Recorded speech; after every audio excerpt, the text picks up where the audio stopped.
राधे राधे भक्तों।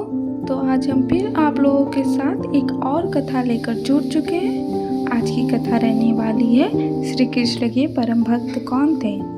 भक्तों, आपके मन में थोड़ा भी भक्ति भाव रहा होगा तभी आपने ये वीडियो देखा और ये वीडियो को ओपन किया है। तो उसी भक्ति भाव के साथ अब वीडियो के अंत तक बने रहिएगा। इस कथा में हम श्री कृष्ण के परम भक्त यानी सुदामा के बारे में वर्णन करना चाहते हैं। श्री कृष्ण के जीवन में सुदामा का एक महत्वपूर्ण भूमिका है।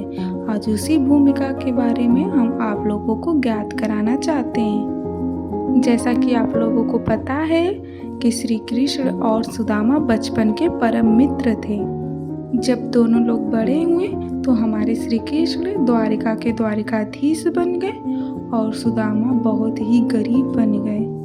अपनी गरीबी से परेशान होकर एक दिन सुदामा की पत्नी ने सुदामा से कहा, क्यों ना आप अपने मित्र से कुछ मदद मांग ले, वो बहुत बड़े और धनवान हो गए हैं। सुदामा अपनी पत्नी की बात हमेशा टालते रहे और वे झिझकते थे कि मैं अपने मित्र से कैसे मदद मांगूं। एक दिन अपनी पत्नी की बातों पे विचार किया और वह तैयार हो गए अपने मित्र से मिलने। वो अपने मित्र से यानी श्री कृष्ण से मिलने खाली हाथ नहीं जाना चाहते थे। उनके रसोई घर में कुछ नहीं बचा था, बस एक मुट्ठी चावल के दाने बचे थे। सुदामा ने उसी को लिया और श्री कृष्ण के द्वारिका चले गए। सुदामा की हालत देखकर द्वारपाल बोले, तुम श्री कृष्ण के मित्र हो ही नहीं सकते। श्री कृष्ण का इतना गरीब मित्र कैसे हो सकता है। जब सुदामा यह सब सुनकर वहां से लौटने लगे तब श्री कृष्ण को पता चला कि सुदामा उनसे मिलने आए हैं। तब हमारे श्री कृष्ण सुदामा के पास दौड़ते हुए गए और उन्हें गले लगाया और पूरे सम्मान के साथ उन्हें राजमहल में लेके आए। श्री कृष्ण ने देखा कि सुदामा कुछ छुपा रहे हैं तो सुदामा से बोले कि मित्र, तुम मेरे लिए क्या उपहार लेके आए हो, हमें भी जरा दिखाओ।